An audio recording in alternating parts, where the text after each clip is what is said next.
Hey everyone, Sparks back with another Etheria restart video guide, and we're talking about United Front, which is the guild battle system here in Etheria Restart. And I want to talk about how you can participate in it, what the different phases are like, and what combat actually looks like. So the first thing to note is that obviously you need to be in a union to be able to do this, and the only way that you can participate, even if you're in a union, is if either your president or your vice president registers your union for the event. So it will not automatically enroll you in this. So just keep that in mind. There is a registration period, and if that is missed, which my union almost missed that, you won't be able to do it.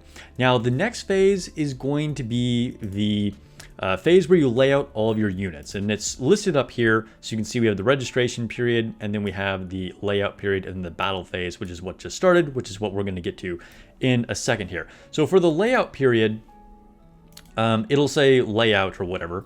And you can go, you'll see this. So this is going to be your map of where all your bases are that you can place units. And these different ones will have different values. So like these white ones are the most basic ones, and they are going to, we'll use like one of these as an example here. You can see these are the points that the enemy is going to get if they conquer it. So these are the least valuable ones, and one person can place their units there. Versus if you go to a purple one, you can see, oops, let me click off this. If you go to a purple one, 2 people can place their teams here, and then the opponent is going to get more rewards if they defeat that. And then same for the yellow one, and all the way up to the red one, you get more and more teams and more rewards as you play that. So it's up to you on what kind of strategy you want to do. If you want to like front load all your powerful people up here, or just guard your main base with your most powerful people, you guys can decide that. But you're going to have 2 days for everybody to be able to lay out their units, and it's going to be teams of 3 versus the normal teams of 4 or 5. And you're going to need to lay out multiple teams. So see, even here, only one person needs to put in a team, but they need to make 3 different teams. So you're going to need a lot of units to do this. And in the lower right, you can go to garrison details, and you can see a layout of who's on every different garrison point. Okay, so then you get to the battle phase, and we'll go back out here for a second. You go into challenge, and it will take you to the enemy map, and you can see it's exactly the same. It's just kind of like flipped. It's a mirror image, and it looks all scary and red.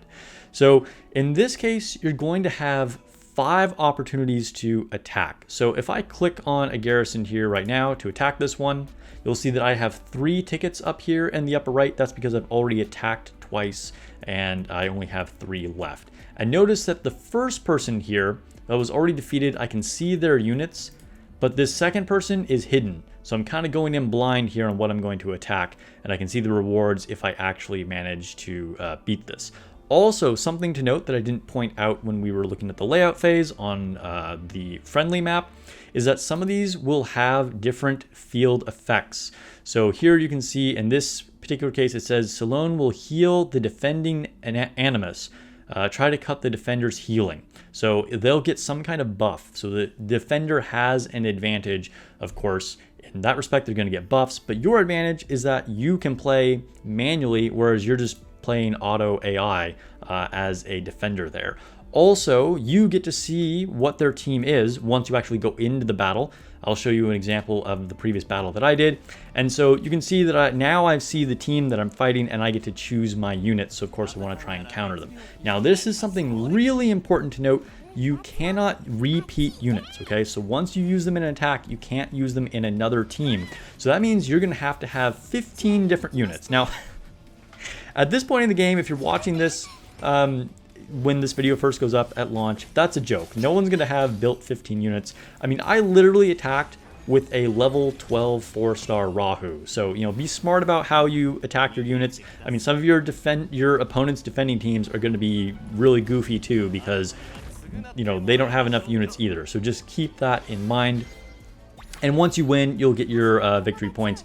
And then sometimes little green gift boxes will show up here. And then if you like destroy the ones that have extra rewards, you can click on those to actually claim them. Down here in the lower right, you do have the, let me see, sorry. You do have the garrison details. So here you can see an overview of your opponent. And if you go there, again, some of the team, oh, that's one we've already defeated. Garrison details, let's go here. So again, we can see teams on some of them are going to be hidden. So just be aware of that. All right, well, let me know if you guys have any questions. Just to summarize again, the battle phase, you can't repeat units. You're gonna have to make 5 different teams of 3 units. And yeah, good luck. It's really funny to see the teams, but we are gonna need to build wide, not high, which is kind of the theme even for normal like RTA arena as well. So that's your quick guide to United Front. It's going to be a lot of fun. I'm already having fun with it. We're strategizing in my Discord. Looks like we have to replace 2 people because we have 2 people that weren't participating actively as much as we want. So if you want to join a competitive active union, let me know. Hit me up, join my Discord in the description below, subscribe to the channel for more Etheria videos, and I'll catch you guys in the next video or stream.